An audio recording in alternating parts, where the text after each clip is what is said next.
King Review Print Speaking to the Blind, celebrating 40 years of audio newspaper production. Welcome to this week's edition of the Glasgow Times podcast, recorded at the Bishop Briggs Media Centre by our amazing volunteers. You can get in touch with us via Facebook, Twitter or Instagram using @QNReview. That is @CUEANDREVIEW. You can also contact us directly by emailing information@QNreview.com. That is INFORMATION @CUEANDREVIEW.com, or by calling 0141 772 3976. That's 0141 772 3976. The Glasgow Times, on Thursday the 27th of February 2025. From the news section. Hollywood star Gene Hackman and his wife found dead. This article has been written by Rosie Lewis and it's being read by me, Corey. Oscar-winning American actor Gene Hackman and his wife Betsy Arakawa have been found dead in their home in New Mexico in the US. The Santa Fe County Sheriff Office confirmed the couple, who had been married since 1991, were found dead along with their dog on Wednesday afternoon in their Santa Fe home. The police said it is currently an active investigation, but they do not believe that foul play was a factor at this time. Hollywood star Hackman, 95, received 2 Oscars, 2 BAFTAs, 4 Golden Globes, and a Screen Actors Guild Award in an acting career which spanned 6 decades. Born in California in 1930, Hackman left home at the age of 16 to enlist in the Marine Corps, and served from 1947 to 1952 as a field radio operator, and then as a broadcast journalist. He went on to study journalism and television production at the University of Illinois, but later pivoted to pursue an acting career. Hackman had a few TV and theatre roles before breaking through with his performance in 1967's Bonnie and Clyde, which starred Warren Beatty and Faye Dunaway in the titular roles, which landed him an Oscar nomination for Best Supporting Actor. A police statement shared with the PA News Agency said, on February 26, 2025 at approximately 1:45 p.m, Santa Fe County Sheriff deputies were dispatched to an address on Old Sunset Trail in Hyde Park where Gene Hackman, 95, and his wife Betsy Arakawa, 64, and dog were found deceased. Foul play is not suspected as a factor in those deaths at this time. However, the exact cause of death has not been determined. This is an active and ongoing investigation by the Santa Fe County Sheriff's Office. That article was from the Glasgow Times. It was from the news section. It was written by Rosie Lewis and it was read by me, Corey. The Glasgow Times, on Thursday the 27th of February 2025. From the news section.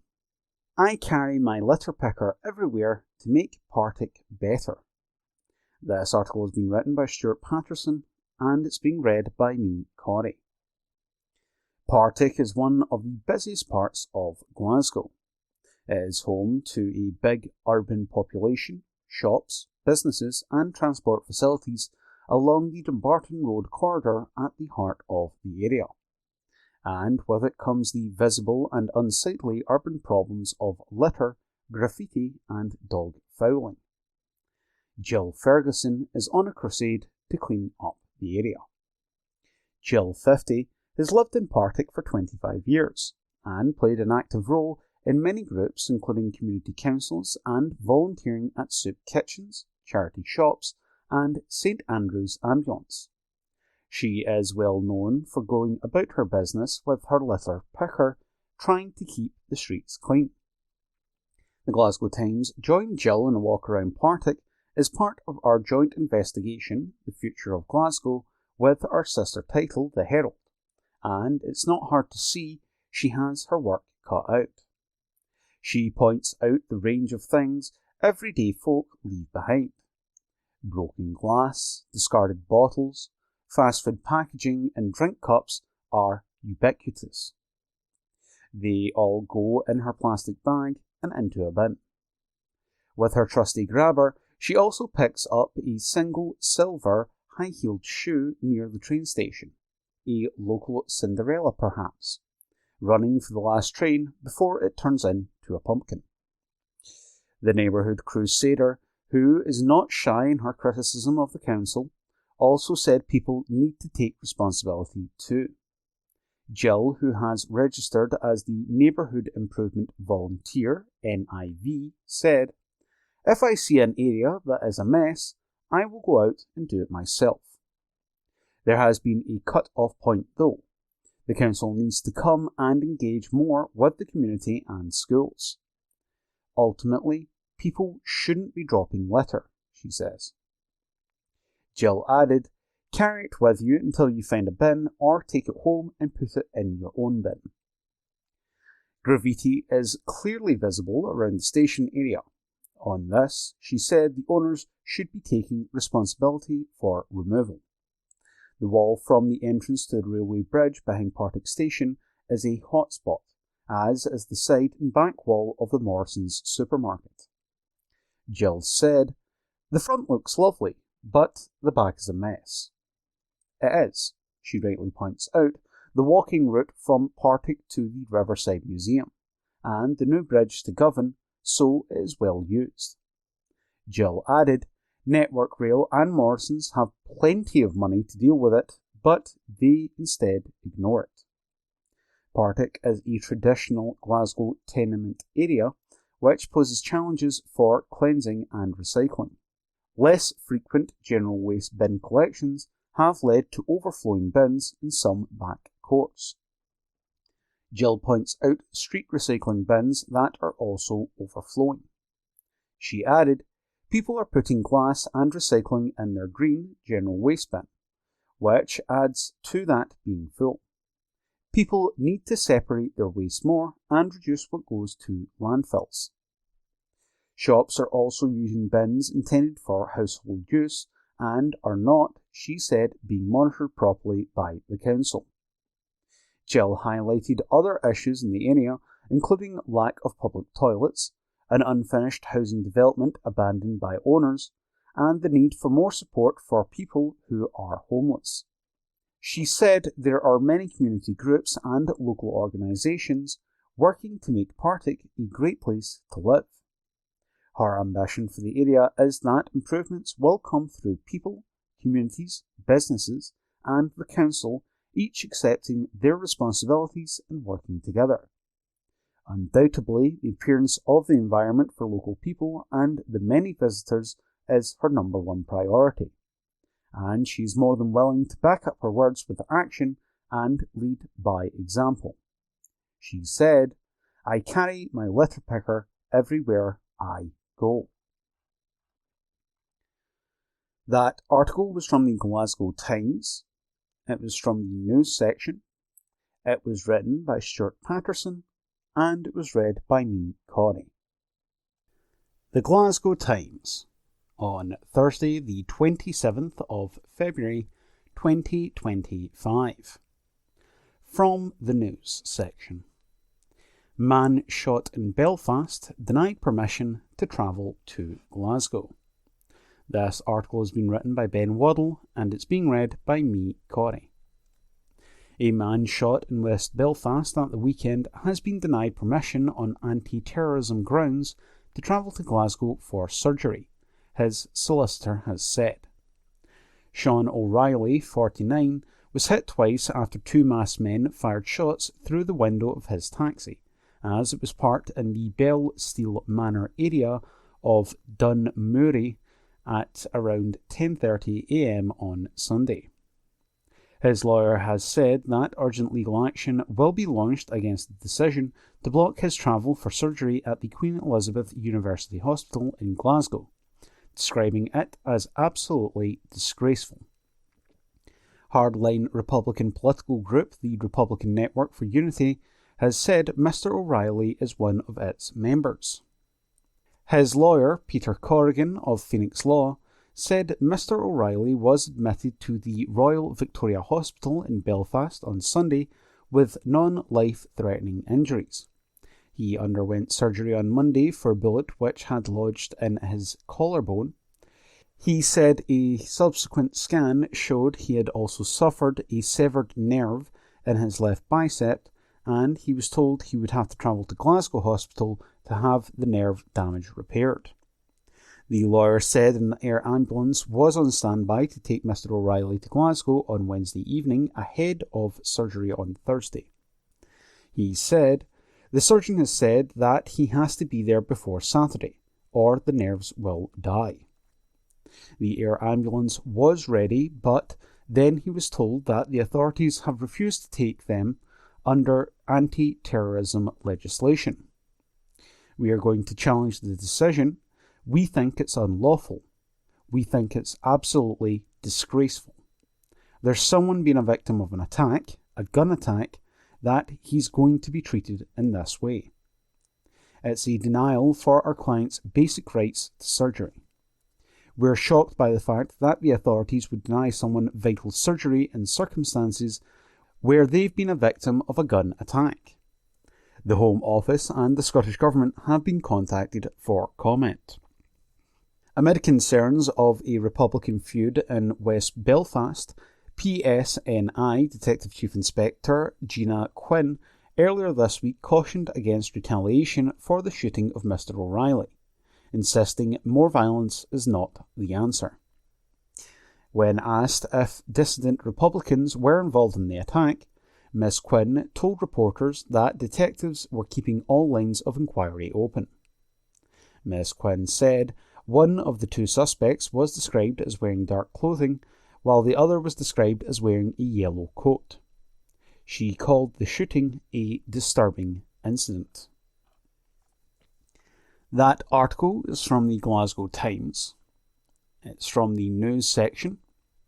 It was written by Ben Waddle, and it was read by me, Corey. The Glasgow Times, on Thursday the 27th of February 2025. From the news section. Popular 90s boy band announces they're coming to Glasgow. This article has been written by Amy Miles and is being read by me, Corey. A popular 90s boy band is reuniting for a UK tour. After teasing fans for days on social media, Five have announced that they are getting back together and will be performing across the UK this year. The band will be in Glasgow on November 16th, performing in the city's OVO Hydro. The tour will include the original 5 members and mark their first reunion in 25 years. Tickets for the upcoming tour will be available for general sale from Friday, March 7th. Fans can register on itsfiveofficial.com, that's itsfiveofficial.com, for exclusive access to pre-sale tickets from Wednesday.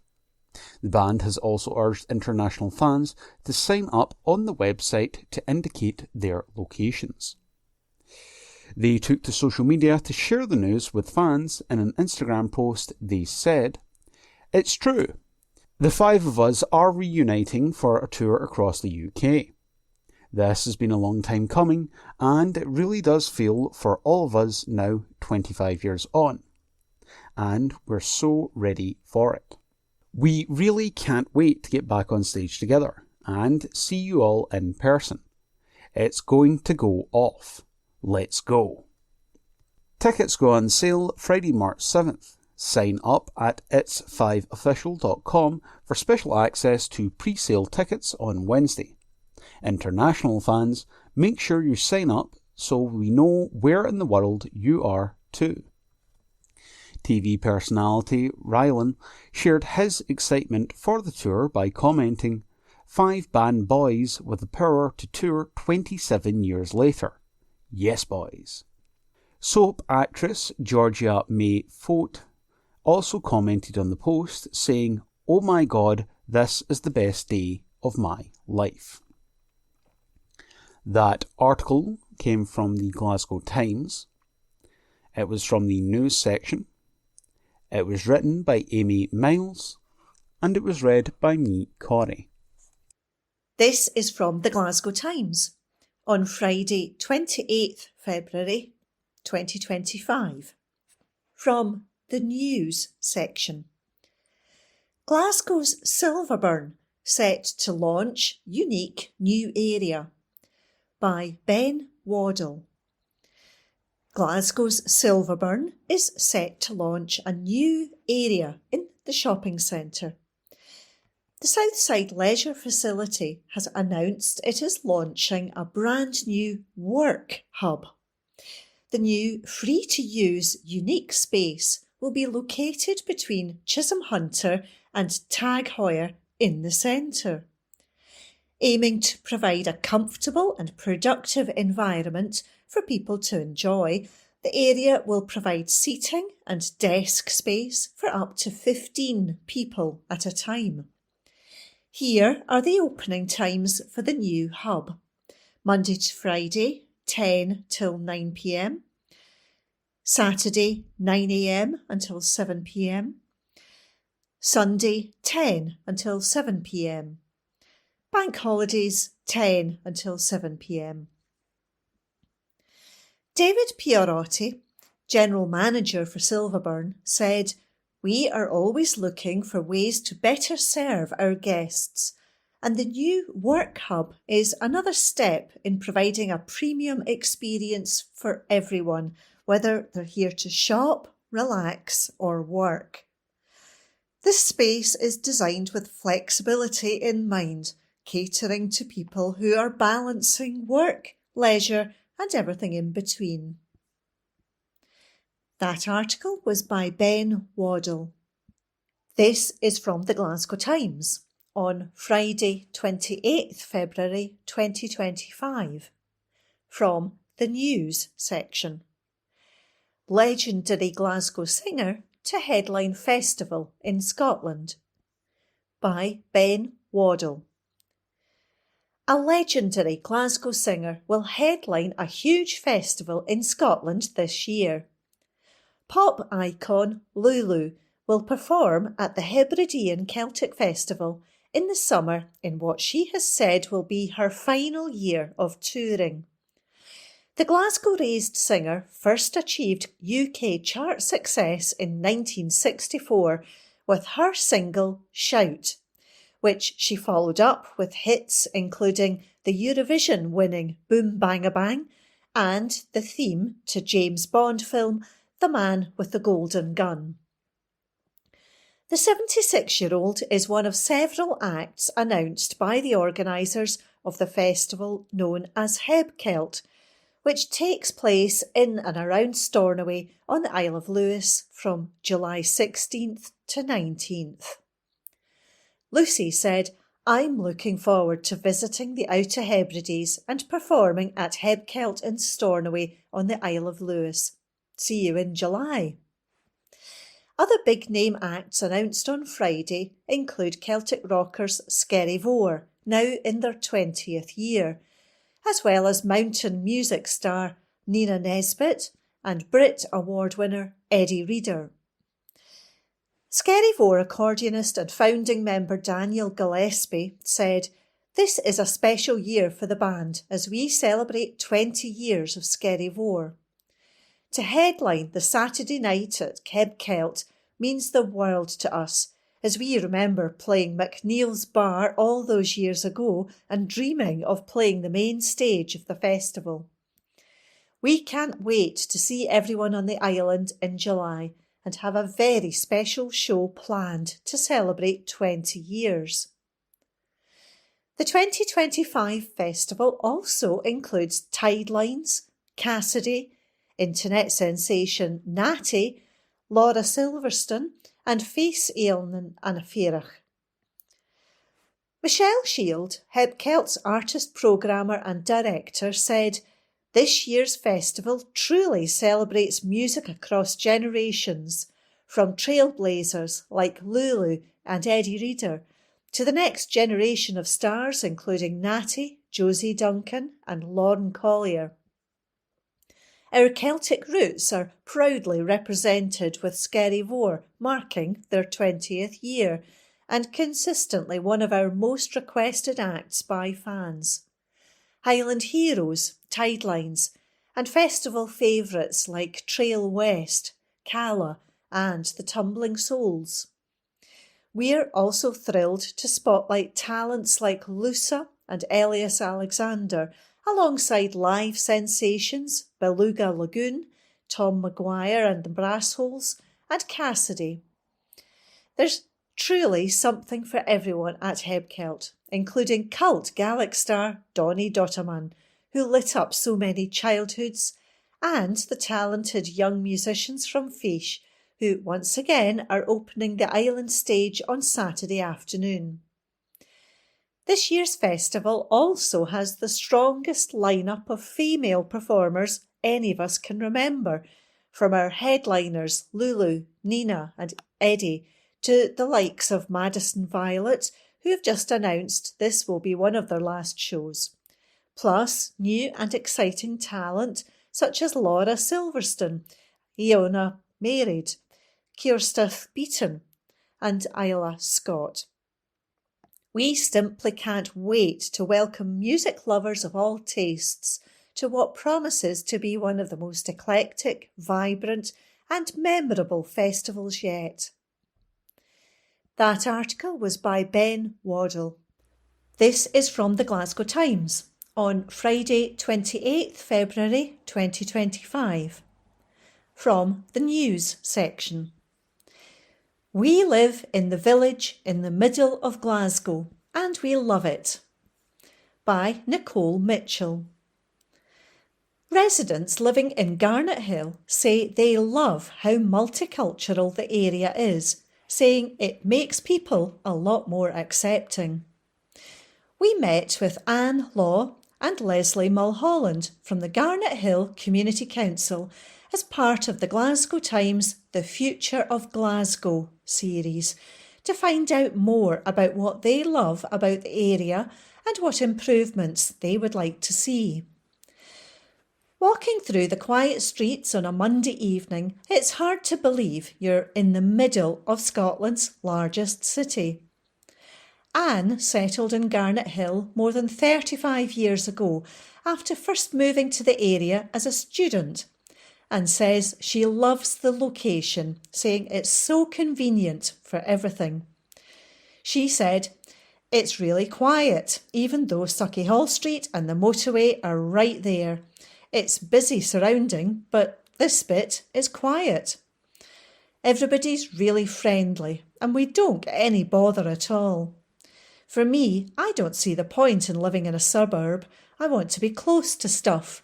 And I think a lot of folk feel like that. A lot of people say it's handy for public transport, all the different restaurants, cafes, theatres and all the rest of it." Leslie, who brought up her 3 children in Garnet Hill, said, "It's a really friendly place. I'll go out to do my front garden and I'll be at least another hour onto the time because I stop and chat to people I know and people I don't." She added, "It's like a village in the middle of the city." Both Leslie and Anne say they love how multicultural the area is and highlighted how pupils at Garnet Bank Primary School speak around 30 different languages between them. Leslie, who has lived in Garnet Hill for 30 years, said, "They celebrate all the different religious festivals such as Diwali, Eid and Chinese New Year. It's nice to have your kids brought up in that diverse environment. I think it makes them a lot more accepting of everybody." Anne continued, "I like the mix of ages here. I think that's partly why I've liked to stay here as well, because it's very vibrant. It's got a lot of students, but they don't cause any bother. They just go about and do their stuff. When speaking to other residents about what could be improved in the area, Leslie says a few people said a doctor's surgery would be one thing they would like to see added. However, while standing at the Garnet Hill viewpoint, which gives a fantastic view to the west of the city over the M8 motorway, she and Anne pointed out the Barclay Medical Practice on St George's Road as one which is nearby. The viewpoint is also an area where people gather, especially on evenings with a nice sunset, and was somewhere residents highlighted as being important to locals. The Garnet Hill Multicultural Centre, GMC, on Rose Street, is often described as the hub of the community and sees more than 1,000 people each week attending for community events and services including a food pantry, recovery support, celebrations and children's classes, amongst many others. It's been run by the community for 35 years and is a much loved and cherished community asset. Those living in Garnet Hill were left devastated by fires at the Glasgow School of Art in 2014 and 2018, the second of which saw it and surrounding buildings suffer significant damage. In October last year, demolition work began on the historic O2 ABC building on Suckyhall Street, which had been destroyed in the blaze and lain empty ever since. Leslie said, "We would have liked the O2 to have been kept as it was, but it really does need developed. It's good to see something finally happening. It's not the ideal if we had had any say." Anne agrees the loss of the building was really sad. She said, "I was gutted when it went on fire. It was a really significant building as well. It was there before the art school." They also hope they will see the art school returned to its former glory in time.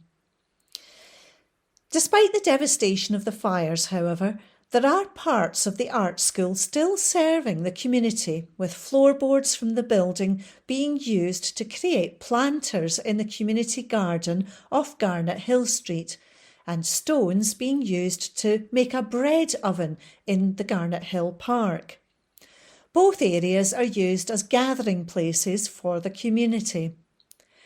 Leslie says it would be nice to see more businesses open on Suckyhall Street, but also says the issue with retailers closing is not specific to the area alone. She said, "That's a nationwide issue. Shopping habits have changed.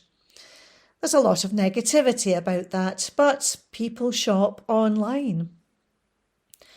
As part of the Avenues programme, Suckyhall Street has been undergoing improvement works since 2023, which has seen large sections of the street fenced off at a time. We previously reported Councillor Stephen Doherty called the work bland and underwhelming after a section of the street opened in December. Anne and Leslie disagree, however. Leslie said, "Things are all falling into place. You get people saying, 'We live in a building site,' but you can't get an omelette without breaking some eggs. When you see Cambridge Street, it looks amazing, and Suckyhall Street is finished, so it was all worth it." That article was by Nicole Mitchell. From Glasgow Times, Thursday the 28th of February. In the lifestyle section, Glasgow singer to perform first headline shows in over a year. This article was written by Sandhya Suresh. A Glasgow singer has announced his first headline shows in over a year. Joseph will perform a series of intimate gigs at the art school in the city to celebrate the release of his new single, Stephanie's Place. The shows, titled A Weekend at Stephanie's Place, will take place on March 28th, 29th and 30th. Tickets will be available from 10 a.m. on March 5th via gigsinscotland.com. Joseph's new single, Stephanie's Place, is the second release of his electrifying era of optimism. It combines his trademark tender vocals with an upbeat club groove. The song was inspired by a house party at his best friend's flat. Joseph said, "Stephanie's Place is about that particular vulnerability of telling someone you love them for the first time. There's a level of airs and graces that's stripped away by an all-nighter which usually makes it easier to profess your love for anyone, whether that be someone you care for deeply or even a complete stranger. It's one of the rawest states to be in, and I've met some of the greatest loves of my life as a result of it, platonic or otherwise." And again, that article was written by Sandhya Suresh. From Glasgow Times, Friday the 28th of February. In the lifestyle section, RBS reopened busy Glasgow branch after huge makeover. This is an article by Ben Waddle. A major bank has reopened one of its busy branches in Glasgow following a huge refurbishment. The Royal Bank of Scotland reopened its store on Gordon Street in the city centre following a £3 million makeover. Announcing the news, the bank said the refurb aimed at transforming the branch by creating a modern, accessible and welcoming space that better serves the needs of customers and enhances the overall banking experience. As part of the improvement works, the building has been updated to meet Disability Discrimination Act (DDA) standards, with the refurbishment improving the branch's accessibility as well as offering a contemporary community-focused environment. The new branch also includes a new dedicated space designed to cater to different customer needs, providing options for a calm, private or more interactive atmosphere. Meanwhile, a flexible first floor area has also been introduced for local programs and events, with the first session, focused on fraud and scam awareness, scheduled for next month. Royal Bank of Scotland's Gordon Street branch managers Cassie Gibbons and Nicola Fraser said, "This investment marks an exciting step forward in making banking more accessible, friendly and straightforward for our Gordon Street customers. We are proud to offer a modern space that truly meets their needs, and we look forward to welcoming them into the updated branch, which has been designed with the community in mind." Linda Gibson, local director for Glasgow at Royal Bank of Scotland, added, "Our refreshed Gordon Street branch reflects our ongoing commitment to support our communities, ensuring that people can carry out their banking needs in practical and meaningful ways. We'd also like to thank all of our customers for their patience during the refurbishment works, whilst we created a space that is suited to banking for the future." And that article was written by Ben Waddle. From Glasgow Times, Friday the 28th of February. In the lifestyle section, Wetherspoon's rules: dogs, vaping, entry fees and dress code. This is an article by Matthew Evans. Wetherspoon, or Wetherspoons, Weathers or Spoons, is a popular pub chain across the whole of the UK and Ireland, founded in 1979. As the old myth goes, you're never more than 6 feet away from a rat. The same could be said for a Wetherspoon pub. There are 805 JD Wetherspoon pubs locations in the UK as of April 3, 2024, according to Scrape Hero. Each pub, except London-based establishments, is renowned for offering cheap food and drink to patrons. If you're over the age of 18, chances are you've been in a Wetherspoon pub several times, but were you aware of the rules? From allowing dogs to entry fees, here are the little-known Wetherspoon rules you might not be aware of. Do Wetherspoon pubs allow dogs? They said, "We do not permit dogs or other animals in our pubs, hotels, or in external areas which belong to or are managed by us. This includes beer gardens, car parks, and outside pavement areas. We realise that this may seem quite strict, but our pubs are busy, with families and children present, and we serve a lot of food. Even well-trained dogs can sometimes behave unpredictably. We do welcome assistance dogs. If possible, it would be helpful to our staff if your assistance dog were to wear a recognisable leash or collar or harness, and if you could bring suitable documentation with you, although not mandatory requirements."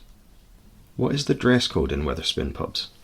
According to their site, the majority of our pubs are family environments, so we ask customers to dress appropriately and in a way which could not offend employees or the public. All customers must be fully clothed throughout their visit. The company does not permit the removal of their shirts or footwear. Clothing slogans, accessories, and visible tattoos must be inoffensive. In addition, some pubs operate specific dress codes at all or certain times. For information on these requirements, speak directly to the team of the pub you wish to visit. Can you vape in Wetherspoon pubs? We do not permit the use of electronic cigarettes or vaporizers outside of the designated smoking areas on our premises. This includes hotel rooms and external areas. Is there an entry fee at Wetherspoon pubs? They said, most of our pubs do not charge an entry fee at any time. On some occasions we may charge. Check in advance with the pub you wish to visit. And again, that article was written by Matthew Evans. From the Glasgow Times, Saturday the 1st of March 2025.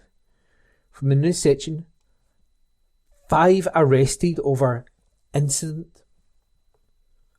5 men have been arrested after a pair were left with facial injuries. Police swarmed Donaldson Street in Kirkintilloch on Thursday at 5 p.m. after being alerted to a disturbance in the area. 2 men, aged 34 and 54, were treated at the scene for facial injuries. The pair were then arrested in connection with the alleged disturbance. Now 3 other men have also been arrested, aged 59, 57 and 48, and charged in connection with the incident. Police are asking the public for doorbell and dashcam footage as the investigations continue. The arrested individuals were expected to appear at Glasgow Sheriff Court today. Detective Sergeant Gary Boyle of CID said, "I am appealing for anyone who was in the area and witnessed the incident to come forward." And that article was unattributed. From the Glasgow Times, Saturday, 1st of March, from the news section, footage shows youths swiping alcohol from shelves in Morrison's.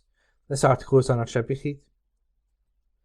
Shocking footage posted on social media captures a group of young people swiping alcohol off their supermarket shelves and stuffing it in their trousers.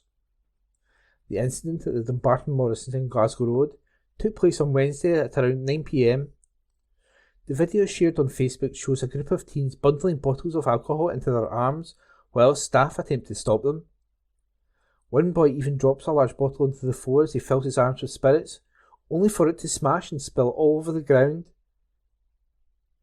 Meanwhile, other members of the group can be seen in the background stuffing bottles into a bag. When members of the staff attempt to apprehend the boy, he makes a run for it along the corridor. Bystanders filming the event are heard asking the kids not to do it and that it's not worth it. One woman is heard saying, "Why are you even doing it? Do you know how much trouble you are getting yourselves into?" Police say they're investigating the incident of a theft and disturbance and are following a positive line of inquiry. A Police Scotland spokesperson said, "At around 9 p.m. on Wednesday, February 26, 2025, we received a report of a theft and disturbance at a premises in the Glasgow Road area of Dumbarton. Officers attended and there were no serious injuries. Officers are following a positive line of inquiry." A representative of Morrison said they are assisting police with their inquiries. A Morrison spokesperson said, "We take this matter and the safety of our colleagues very seriously and do not tolerate any form of antisocial behaviour at Morrison's." The author of that article is unattributed and it was read by Ian McKenna. From the Glasgow Times, Saturday the 1st of March, from the news section, Mall unveils new work hub facility in the centre. This article is unattributed. Glasgow's Silverburn is set to launch a special new area in the shopping centre.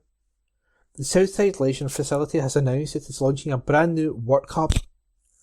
The new free-to-use unique space will be located between Chisholm Hunter and Tag Heuer in the centre.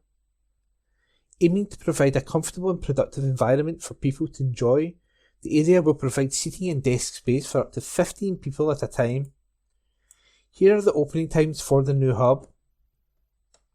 Monday to Friday, 10 a.m. until 9 p.m. Saturday, 9 a.m. until 7 p.m. Sunday, 10 until 7 p.m. Bank holidays, 10 a.m. until 7 p.m. David Pierotti, General Manager for Silverburn, said, "We are always looking for ways to better serve our guests, and the new work hub is another step in providing a premium experience for everyone, whether they're here to shop, relax or work. This space is designed with flexibility in mind, catering to people who are balancing work, leisure and everything in between." The author of that article is unattributed, and it was read by me, Ian.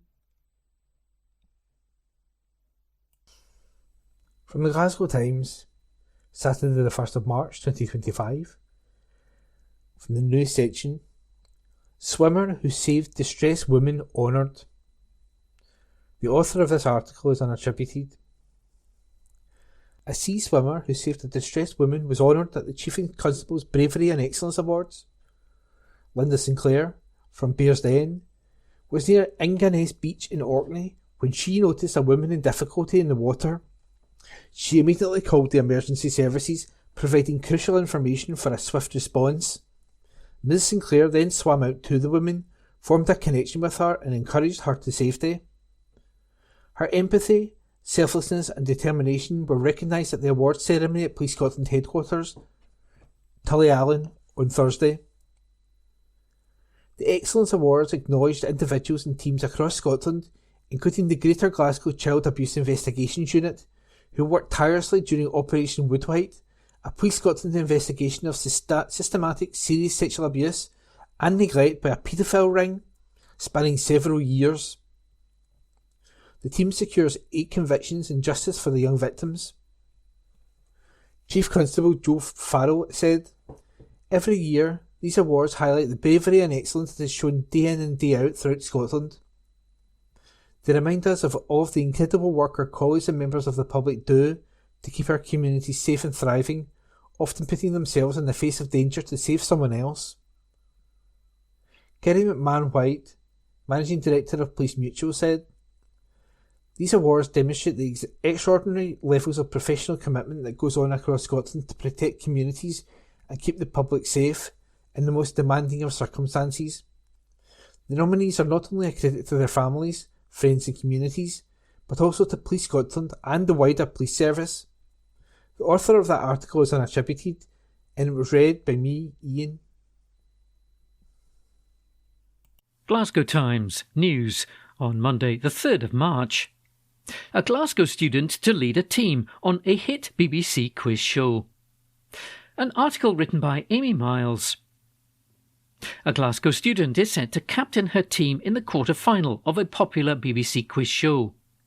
Carrie Westerman, who is studying for an art history and visual cultures degree with the Open University in Scotland, will lead Team Open in the University Challenge episode due to be broadcast on Monday the 3rd of March. The team will face off against Bristol University, hoping to secure the first of 2 wins needed to reach the semi-finals. The team, led by Carrie, has already defeated University College London and Durham University in previous rounds. Carrie, who is from North Kelvinside, is balancing her studies with a career in textiles.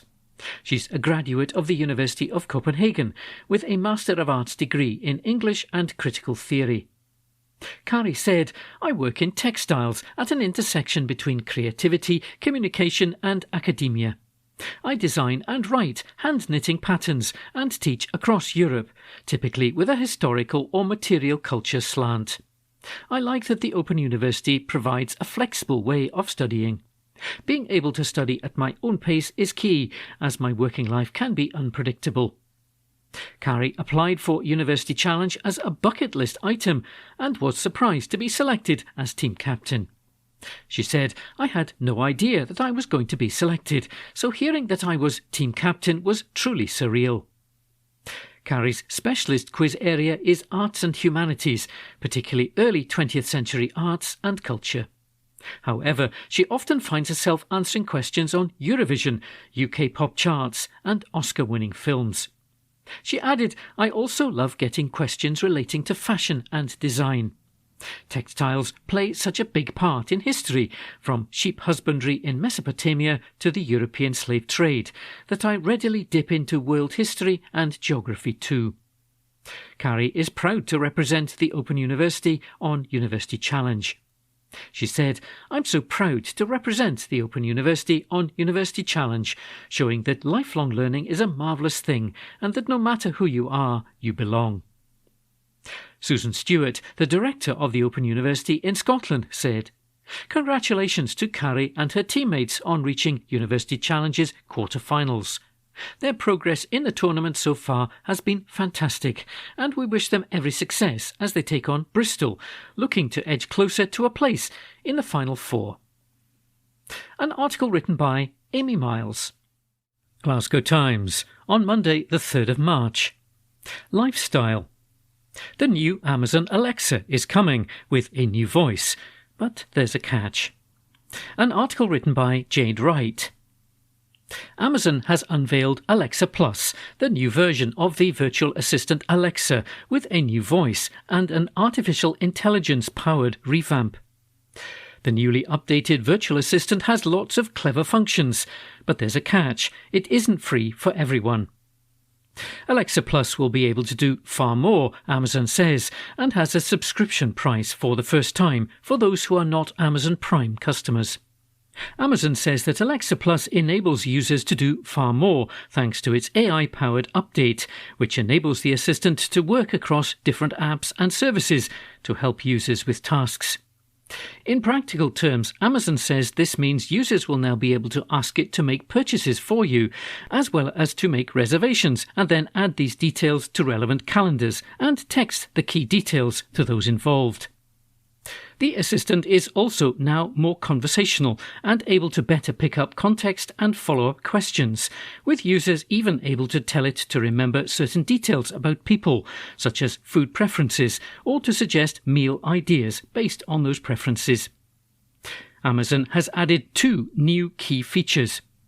The first is the ability to upload files to the assistant for the first time, including large documents, which users can ask Alexa to summarize and pull out key details quickly, setting reminders or adding to calendars.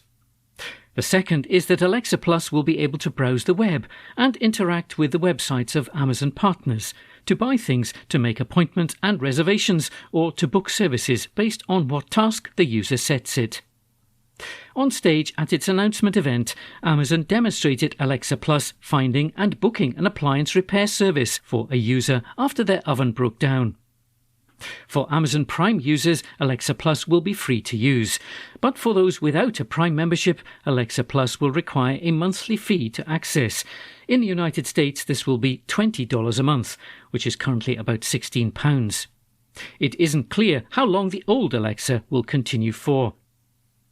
Amazon said that Alexa Plus will start rolling out in the United States first in the coming weeks. It'll then be released in waves in the following months to households with screen-enabled Echo smart home devices, such as the Echo Show 8, the Echo Show 10, the Echo Show 15, and the new Echo Show 21. Alexa Plus will also be accessible via Alexa.com and via a smartphone app, Amazon said. An article written by Jade Wright. Glasgow Times News on Monday the 3rd of March. Shock figures reveal absence levels of primary pupils. An exclusive front-page article written by Anne Fotheringham. More than a third of Glasgow's primary pupils missed almost a month of school last year, new figures reveal. The shocking statistics show that around 750,000, a staggering 738,625 school days were lost to absence in 2022-2023 across the city's primaries. The City Council is launching a bold campaign to tackle the worrying decline. The Attendance Matters Every Day initiative, which starts today, aims to urge parents and carers to send children to school every single day by focusing on the critical importance of regular attendance for their child's future. The campaign comes at a time when school attendance rates in Glasgow and nationally are on a worrying downward trend, post-pandemic and COVID lockdowns. In 2013-2014, primary school attendance was at 94%, but by 2023-2024 it had dropped to 90.4% and was the lowest in years. More than a third of Glasgow's primary pupils missed more than 10% of school last year, equating to 13,721 children, each missing nearly a month of learning. Recent research shows that even a few missed days here and there can impact a child's holistic development and future prospects, and any time missed is almost impossible to recover from. Some families are keeping their children off school for non-illness reasons, including holidays, and the pandemic has led to a misconception that daily attendance is not essential for a child's academic, social and emotional growth. A small-scale targeted survey conducted by Glasgow City Council recently showed that 33% of parents and carers have taken their children out of school during term time for holidays and family occasions, and 24% missed school for reasons other than illness or appointments. In a bid to establish good habits from the outset and to target the stage before the crucial transition into secondary education, the campaign is directed at parents and carers of primary school pupils. Douglas Hutchison, Glasgow City Council's Director of Education Services, said that the Attendance Matters Every Day campaign is looking to change the narrative around going to school every day. He said there's no denying the fact that citywide attendance rates are not where we want them to be. Our schools already do a huge amount of work in their learning communities to support improving attendance. This campaign sharpens the focus and highlights the impact and shines a light on why going to school every day makes a difference to a child. He added, ultimately we want to get more children into school more often to help them reach their potential. We know that for some of our families there are many obstacles and challenges that lead to non-attendance. If parents and carers need additional support, our schools are here to help. The campaign aims to highlight the value to a child of going to school every day, beyond traditional learning of reading, writing and maths. Instead, it also looks at life skills, friendships and future opportunities, which are also nurtured and developed by going to school every day. Key messages include the fact that going to school every day opens doors to better opportunities in the future, helps children develop essential life skills, and fosters friendships that can last a lifetime. While the Council is making unauthorised attendance rates a priority for this year, Mr Hutchison added that the campaign complements the immense amount of work happening to tackle the underlying problems that affect absence, including additional support needs, mental health and poverty. He said this is the first phase of a longer-term campaign that will go on to look at secondary school attendance rates later in the year. The campaign will be run over 6 weeks on radio, social media and through schools to raise awareness with our families, children and young people. An exclusive front-page article written by Anne Fotheringham. Glasgow Times News on Monday the 3rd of March. Supervisor caused a shop to close after a £30,000 clothes scam. An article written by Connor Gordon. A supervisor was the ringleader in a £30,000 designer clothes theft scam, which forced the store where he worked to close down. Tyrese MacDonald, who's 24, was the inside man for the scheme at the Foot Asylum store in Glasgow's Silverburn shopping centre. Mr MacDonald and other staff members pretended to scan high-priced goods, such as clothes and trainers, handed to them at the till by 3 collaborators. It was later discovered that low-value items, such as shoe-cleaning wipes, had been put through the till instead. The loss to the business saw the firm pull down the shutters on the branch, which cost the jobs of 15 employees.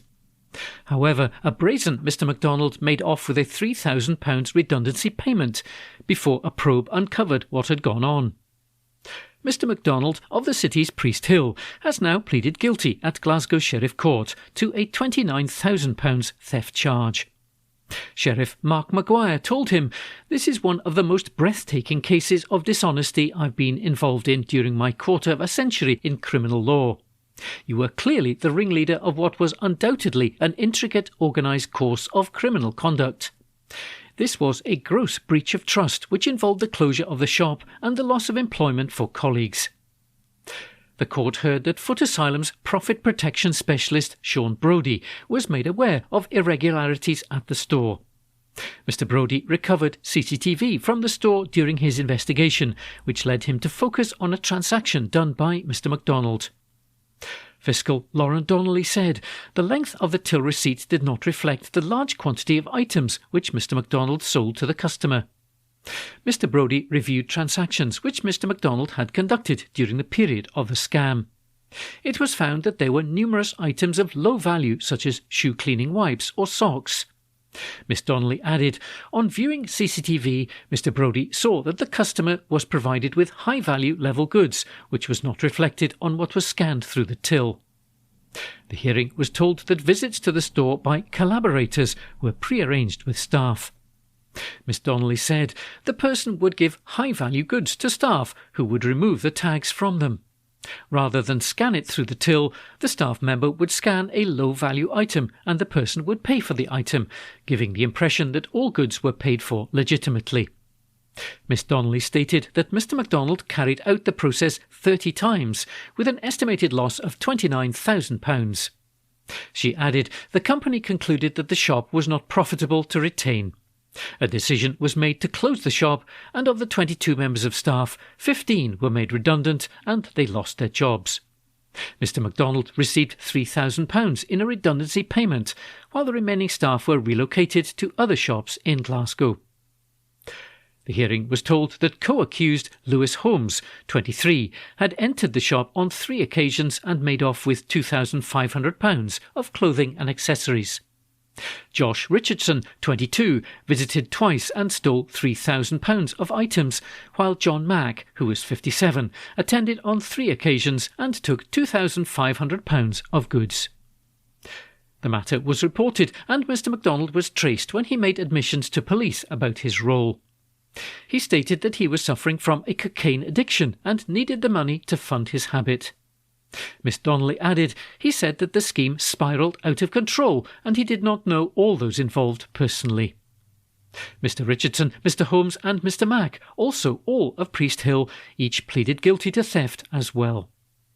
Des Ziolo, defending, told the court Mr. MacDonald found himself embroiled in the scheme and he took full responsibility.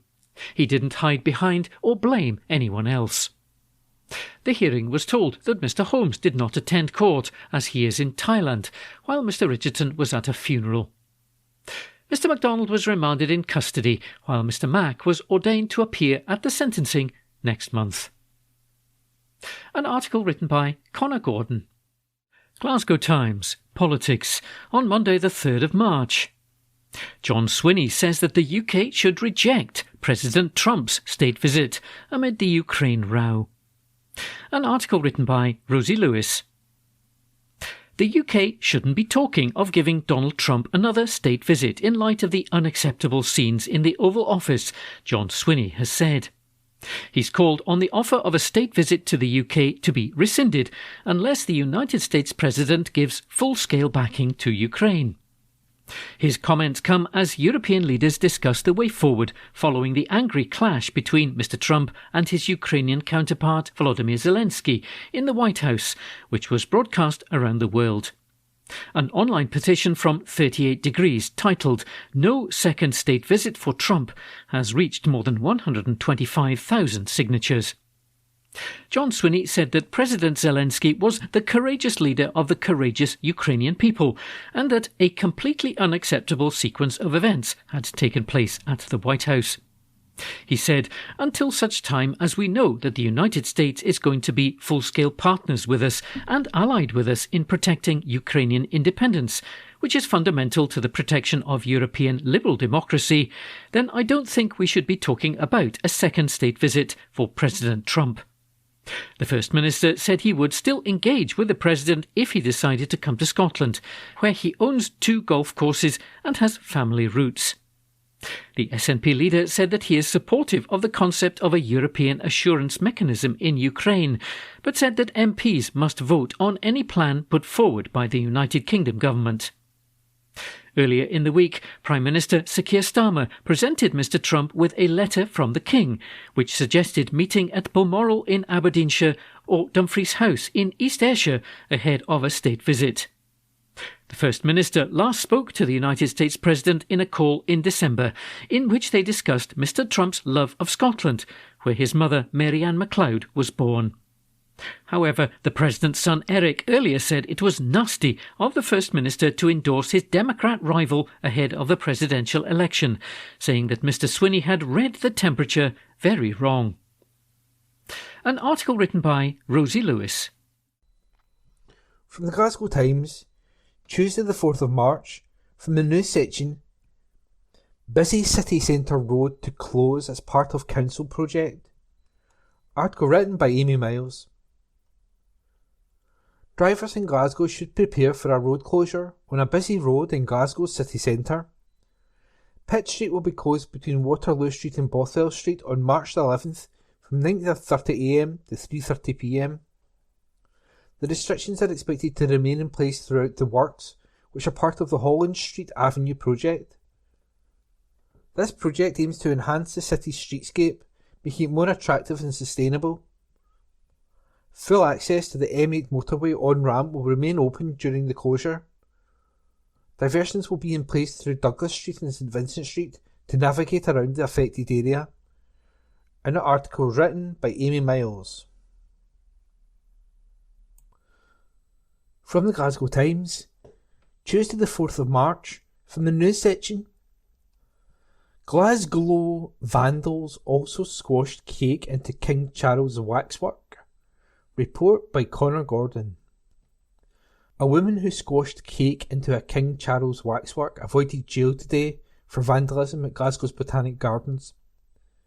Ailey McFadden, 23, and co-accused Orla Murphy, 23, spray-painted political slogans on ornaments used at Glasgow on October 29, 2022. The offence took place days after both McFadden and Tom Johnson defaced the figure of King Charles at Madame Tussauds in London. The climate change protesters smashed vegan chocolate cake and foam onto the waxwork, which later had to be repainted and cleaned. McFadden and Johnson were found guilty of criminal damage in order to pay £3,500 to the tourist attraction in January 2023.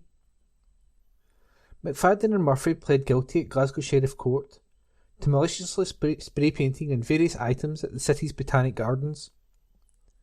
The pair had earlier told the court that the vandalism was not political and was done as a joke while under the influence of alcohol. However, Sheriff Andrew McIntyre said, "I am not stupid. I was able to read what the comments were. The comments were political, and that is quite obvious. Whether it was or not, it caused an impact to the owners of the property and the community." Student McFadden of Fort William, Scottish Highlands, was tagged for 19 weeks, keeping her indoors between 7pm and 7am. Murphy of Cork, Ireland, meantime was ordered to pay £1,800 in compensation. The court earlier heard the Glasgow event this year was The Land That Time Forgot. The event organisers had brought in items such as volcanoes and dinosaurs to the Botanic Gardens. On the morning of the incident, a CCTV review took place, which saw McFadden of Fort William, Scottish Highlands, and Murphy of Cork, Ireland, on the premises. Prosecutor Sean Docherty said, "They sprayed graffiti on signs, dinosaur skulls and projector screens. The various slogans said F*** animal cruelty, Greta was here, Eat Jim Radcliffe, and No Tory C S allowed." The video of the vandalism was circulated on social media by the event organisers. Mr Docherty stated that although the event was able to proceed, there was £8,000 worth of damages. Both women were later chased by police and arrested.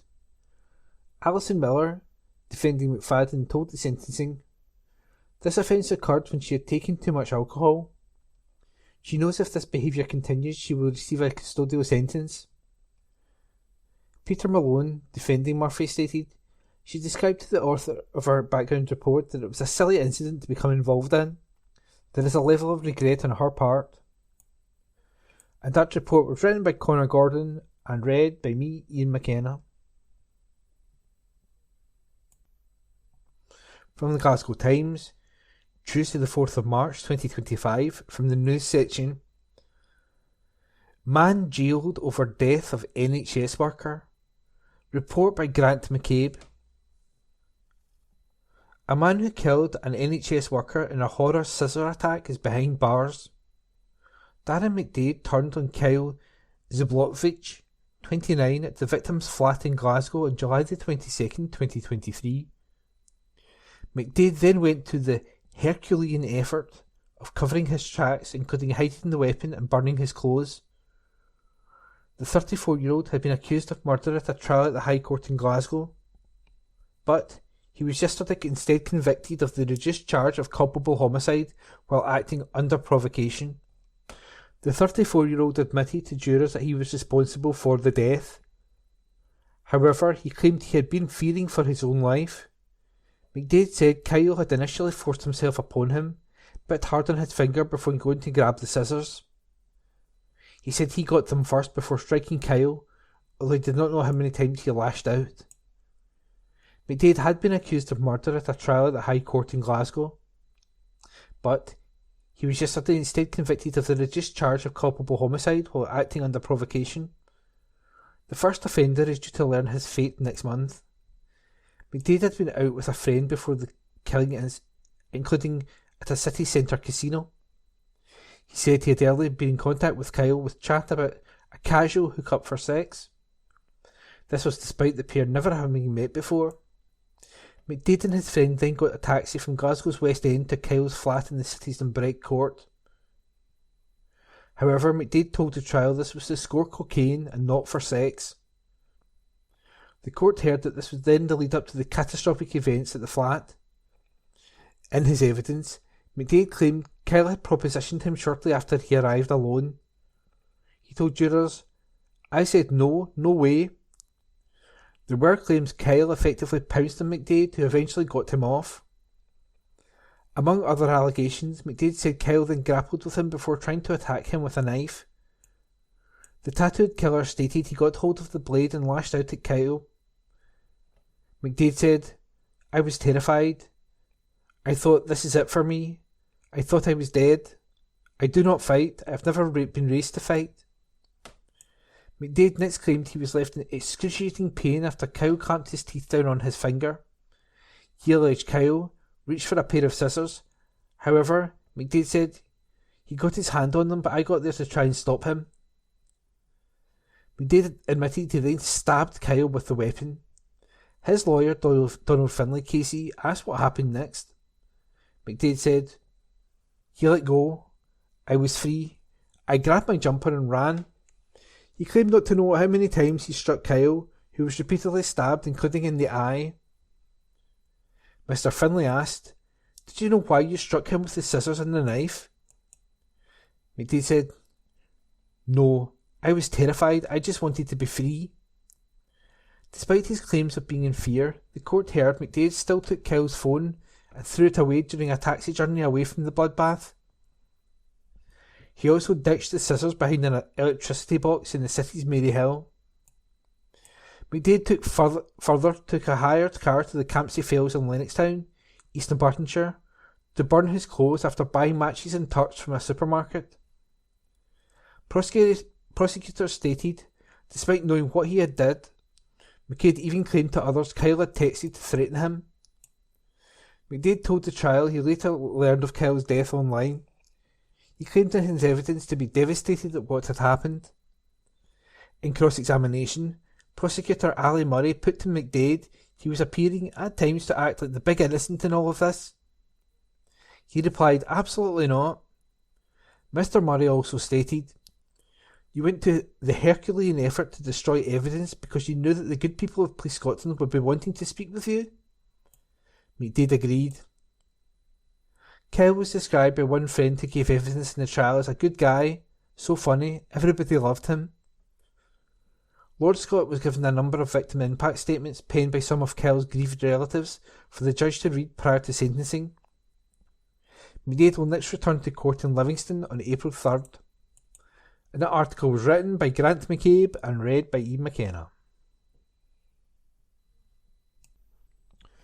From the Glasgow Times, Tuesday the 4th of March, from the news section, over 20 wanted individuals arrested in Glasgow city centre operation, by Amy Miles. 21 wanted individuals have been arrested in Glasgow city centre. Greater Glasgow Violence Reduction Unit officers have been conducting patrols in the Union Street and Argyll Street in the city centre. Officers have seized 2 vehicles linked to criminal activity and recovered over £20,000 under the Proceeds of Crime Act 2002. In a statement on social media, Police Scotland Great Glasgow said, "Recently, Greater Glasgow Violence Reduction Unit officers have been conducting proactive patrols in the Union Street and Argyll Street areas of the city centre. 21 wanted persons have been arrested, 2 vehicles involved in criminality have been seized, and over £20,000 in cash has been seized under the Proceeds of Crime Act 2002. The Divisional Violence Reduction Unit regularly patrol the city centre and surrounding area and are committed to keeping the public safe. If you see something that's not right, call 101. In an emergency, always dial 999. And that report was by Amy Miles." From the Glasgow Times, Tuesday the 4th of March 2025, from the news section, pavement parking fines to be enforced across Glasgow from today. Article written by Amanda Keenan. Drivers caught parking on the pavement in most streets across Glasgow will face fines from today as enforcement of a strict new law comes into force. A ban on pavement parking has been phased in over the past month, with over 400 warnings given out to vehicles found to be breaching the new regulations that aim to improve road safety for vulnerable pedestrians, such as those with disabilities or those pushing prams. Any pavement parking that forces people onto the carriageway is now enforceable and can generate a fine of £100, reduced to £50 if paid within 14 days. Likewise, double parking and parking next to a dropped kerb are also immediately liable to receive a penalty charge notice. An initial assessment of the city has found there is no exemption to the pavement parking ban on most of Glasgow's streets.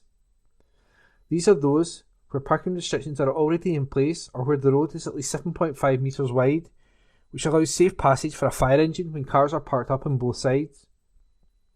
However, many city streets are currently subject to further assessment on whether measures such as a form of parking controls are appropriate, or whether an exemption could be considered. Full details of the streets where there is no exemption or where further assessment is required can be found in a detailed map that is available on the Council's website. Drivers are being urged to check this to make themselves aware of which streets have no exemption from the pavement parking ban. Councillor Angus Miller, City Convener for Transport, welcomed the move, saying it will help create safer city streets. He said, "Pavement parking, double parking and parking at dropped kerbs create road safety hazards across Glasgow and put vulnerable pedestrians and wheelchair users in danger every day. People with mobility issues or visual impairments, or those who are pushing a buggy or pram, for example, will often struggle to get around their community because of pavement parking. Forcing people to walk in the carriageway in direct conflict with traffic is unacceptable, and enforcing the new restrictions will make our streets safer for all road users. Double parking and drop kerb parking also cause significant issues in streets around the city for pedestrians, but also for drivers, who will find roads blocked and struggle to manoeuvre safely. While some streets may be considered for exemptions or further parking restrictions in advance of pavement parking enforcement, the majority of streets in the city have already determined to require no exemption, and enforcement in these streets will begin this month. Drivers should check out the Council's website to find out the current status of their street. There are exceptions in the legislation for pavement parking in situations such as the use of emergency service vehicles or waste collection vehicles, postal deliveries, the delivery of urgent medical assistance, assisting an accident or breakdown, or delivering or collecting goods for up to 20 minutes. And that article was written by Amanda Keenan and read by Ian. From the Glasgow Times, Tuesday the 4th of March, from the news section. Probe after man found injured on motorway. Report by Ben Waddle. A probe is underway after a man was found injured on the M8 near Glasgow Airport. Officers closed the major motorway's westbound carriage between junction 26 and 27 shortly before 6 a.m. yesterday. Emergency services, including cops and paramedics, raced to the scene. After that, the man was rushed to Glasgow's Queen Elizabeth University Hospital for treatment. During the incident, motorists were being urged to avoid the area. However, the road has since reopened. Sergeant Ryan Jardine, Paisley Police Office, said, "Inquiries are ongoing to establish the full circumstances, and we are keen to hear from anyone who witnessed this incident or who has any information to please contact us. I'd also ask drivers with dashcams who were in the area at the time to please review your footage and bring anything you think may be significant to our attention. Anyone with any information should contact 101, quoting incident 0336 of Monday, March the 3rd, 2025. And that report was by Ben Waddle, read by Ian." This is from the Glasgow Times on the 5th of March 2025 from the news section, and the headline reads, "Clydebank man ordered to curb his abusive behaviour." This article is by Tristan Stewart Robertson. A man has been ordered to spend 2 years learning to curb his abusive behaviour. Christopher Ferguson, 33, of Craig Banzo Street, Clydebank, was convicted of acting in an aggressive manner and uttering abusive remarks. It was aggravated against a partner or ex on July 6, 2024, in Delhi Avenue, Clydebank. On July 23rd, he contacted the woman at the West Park Hotel while on an undertaking to appear at court. At the Martin Sheriff Court, on February 26th, Sheriff Lorna Anderson imposed a 2-year community payback order. In that time, Ferguson must go through the Caledonian Men's Programme. She told him, "It can be an uncomfortable and difficult process going through the programme." This article was by Tristan Stewart Robertson. This is from the Glasgow Times on the 5th of March 2025 from the news section, and the headline reads, "Concerns growing for Ayrshire man who has vanished." This article is by Ben Waddle. Concerns are growing for a missing man who has vanished. Police are currently trying to track down Craig Love, who has been reported missing from Kilmarnock, East Ayrshire. The 31-year-old was last seen around 8 p.m. on Tuesday, March 4th, in the Laws Road area, heading towards Tinto Avenue in the town. He is described as being white, around 6 feet tall, of slim build, and has short, dark blonde hair. When he was last seen, he was wearing a black, short-sleeved t-shirt, blue jeans, and black trainers. Sergeant Craig Cathy said, "Concerns are growing for Craig's welfare, and we need to make sure he is safe and well. We are asking anyone who has seen Craig or knows where he might be to get in touch." A Police Scotland spokesperson added, "If you can help, please call Police Scotland on 101, quoting reference number 0001 of Wednesday, March 5th, 2025. This article was by Ben Waddle. This is from the Glasgow Times on the 5th of March 2025 from the news section, and the headline reads, "Opening date revealed for new Renfrew Bridge after testing completed." This article is by Aidan MacDonald. The opening date for the new Renfrew Bridge has been revealed. It is now proposed that the route will open in late April/early May, but this is subject to change.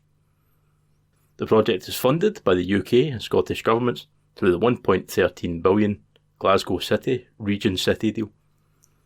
It was originally due to be fully operational for pedestrians, cyclists and motorists in autumn 2024. However, it was later confirmed that the opening date had been moved to springtime of this year. The £117 million Clyde Waterfront and Renfrew Riverside project will connect the Clydebank and Yoker with Renfrew. A statement from the City Deal team read, "The construction and installation of the bridge is complete, and significant testing has been undertaken to ensure a smooth transition when the project is handed over to our bridges team." That team will be based on the riverside, on the run-through side of the bridge, and will work on a 24-hour basis to ensure the bridge can open for river traffic as required. There are ongoing works to create the required roads infrastructure on both sides of the river, but GRA HAM are progressing well, and we will continue to work closely with them and Jacobs to ensure the works are completed as quickly as possible and to the required standards.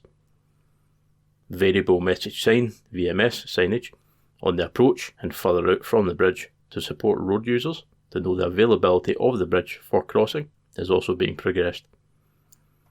The council website will also provide the same information to support residents, and this will be posted with as much notice as possible to allow alternative journeys to be planned if required. This article was by Aidan MacDonald.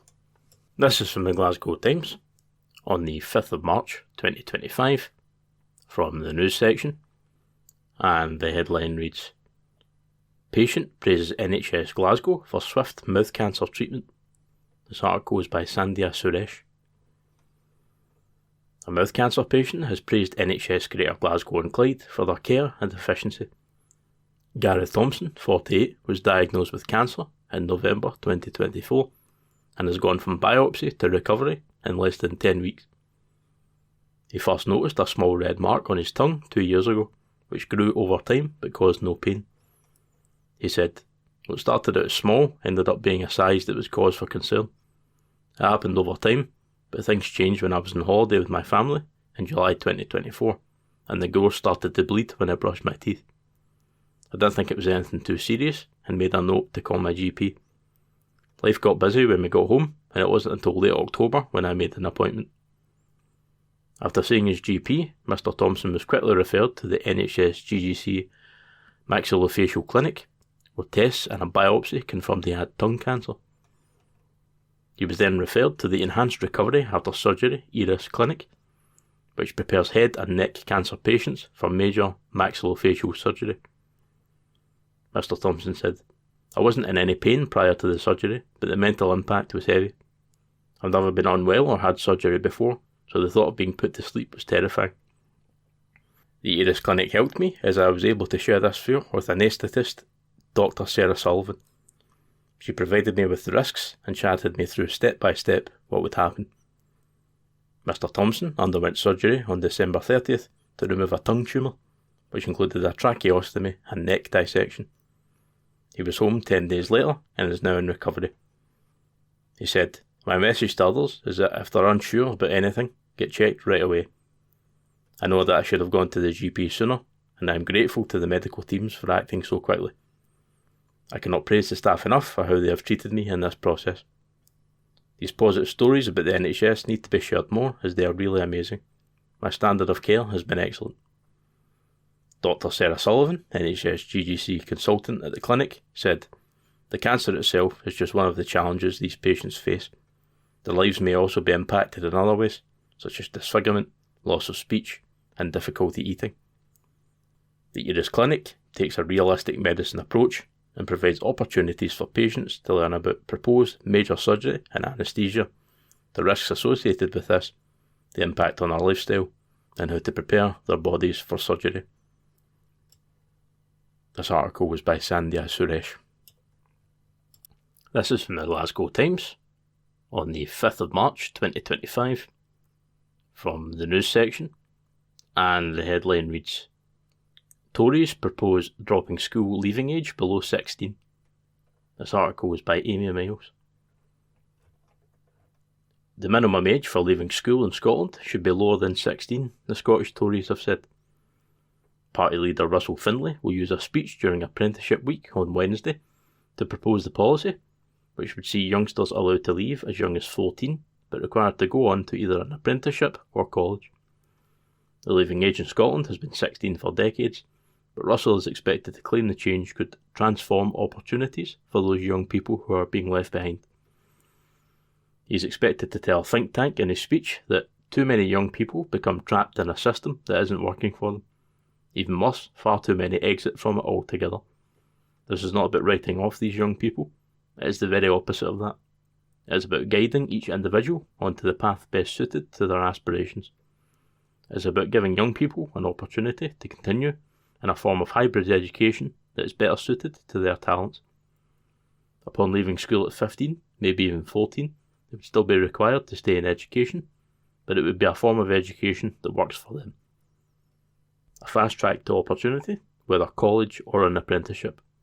By developing our proposal hand in hand with businesses, we could make Scotland's economy fit for the future. Russell will be joined by the party's education spokesman, Miles Briggs, on a visit to an apprenticeship programme on Wednesday following the speech. But the policy was slammed by Education Secretary Jenny Gilruth, who described the proposal as Dickensian, accusing the Tories of wanting to leave academic pursuits to the upper and middle class. She said these reckless plans were proposed by the Scottish Tories in 2011 and were soundly rejected by the Scottish people. The Tories should say what they mean. They want to see working class children leave school at 14 and leave academic pursuits to the middle and upper class. That is not an approach this government will agree with. We will continue to take action to ensure every child in Scotland, no matter their background, has the opportunity to succeed in whatever path they choose. That's why we're already seeing record numbers of vocational qualifications earned by pupils in our schools, and record numbers of Scottish students accepted to university. The last time the school leaving age was changed to 14 was over a century ago. Tory values may be rooted in the Victorian era, but we will not allow them to drag our education system into a bygone age with this Dickensian policy. As ever, what is common sense to the Tories makes no sense to anyone else. This article was by Amy Miles. That concludes this week's edition of the Glasgow Times podcast. Please remember to subscribe to our channels at View and Review and to tell your friends about our service.